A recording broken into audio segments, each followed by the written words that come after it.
মিথ্যা কথা বলা কোথাও কিন্তু জায়েজ নাই। মিথ্যা কথা বলা ইসলামে জঘন্য অপরাধ।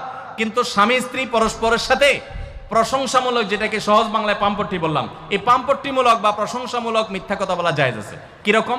আবার এটা যাই এখন থেকে বাজার থেকে 500 টাকার কাপড় নিয়ে যায় বলেন 2000 টাকা দিয়ে কিনছি, এটা কিন্তু জায়েজ নাই।